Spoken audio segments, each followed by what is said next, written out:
ముద్దు బాబు ఆయా క్యా రే ముద్దు బాబు. అమ్మా నన్ను ఎత్తుకోవా అమ్మా, నేను నీ రంగులోనే ఉన్నా, నీ బిడ్డని, నన్ను ఎత్తుకోవా అమ్మా.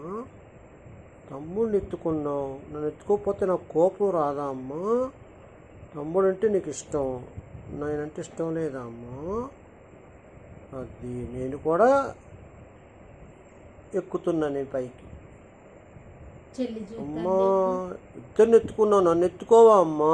చెల్లి చూస్తాను. అమ్మా నన్ను ఎత్తుకోవా అమ్మా. ఇద్దరిని ఎత్తుకున్నావు, ఇద్దరికి ముగ్గురికి పాలిచ్చావు, నలుగురికి పాలిచ్చావు, కానీ ఎత్తుకోవట్లేదు నన్ను. నన్ను ఎత్తుకో, నన్ను ఎత్తుకో అమ్మా.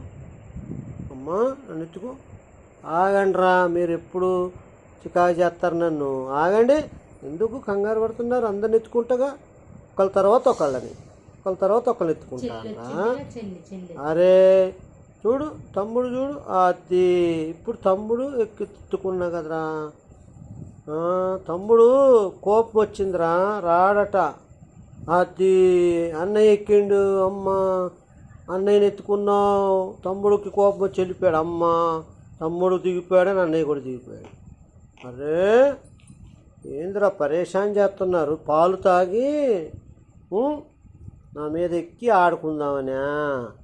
ఆడుకోండి, మంచిగా ఆడుకోండి, ఓకేనా? ఎక్కండి ఎక్కండి, పైకి ఎక్కండి. మీకోసం తలకాయ ఉంచాగా. కన్న బిడ్డల కోసం తల్లిదండ్రులు తల వంచక తప్పదు. ప్రేమ అలాంటిది. మళ్ళీ అదే తల్లిదండ్రులు నలుగురు పిల్లలకి భారం అవుతారు. 40 మంది పిల్లలకి, తల్లిదండ్రులకి 40 మంది పిల్లలు భారం అవరు. కానీ తల్లిదండ్రులు భారం అయిపోతారు 40 మంది పిల్లలకి.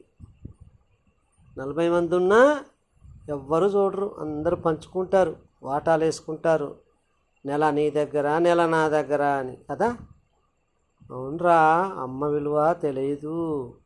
రేపు మనం కూడా అమ్మలమవుతాం, రేపు మనం కూడా నాన్నలమవుతాం.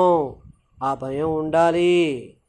అందరూ ఎప్పటికైనా అమ్మా నాన్న అవుతారు. అమ్మ నాన్న ప్రేమ అప్పుడు మనకి తెలుస్తుంది. కనుక ఇప్పుడే తెలుసుకుంటే అమ్మకి ఇవ్వవలసిన విలువ అమ్మకి ఇవ్వాలి, నాన్నకి ఇవ్వవలసిన నాన్నకి ఇవ్వాలి. మన విలువ మనం కాపాడుకోవాలి. మన పిల్లలు కూడా మనల్ని మంచిగా చూస్తారు కదరా. అరే తమ్ముడు, తమ్ముడు వింటున్నావా? అరే అన్నయ్య, నేనైతే అలాగనే ఉంటా, అమ్మకి నాన్నని మంచిగా చూసుకుంటా. అలా చూసుకుంటే రేపు మన పిల్లల్ని మనల్ని అలానే చూస్తారురా. మన అమ్మ నాన్నల్ని గౌరవించక చికాకు చేస్తూ సరిగ్గా చూడకపోతే మన పిల్లలు కూడా అదే నేర్చుకుంటారు. రేపు మనల్ని కూడా అలానే ఇబ్బంది పెడతారురా. వాళ్ళకు న్యాయం మనకు న్యాయం కాదు కదరా. అందుకని తల్లిదండ్రుల్ని పిల్లలు మంచిగా చూసుకుంటే అది వాళ్ళ పిల్లలు కూడా వాళ్ళని మంచిగా చూసుకుంటారు. అదే మంచి అలవాట్లు.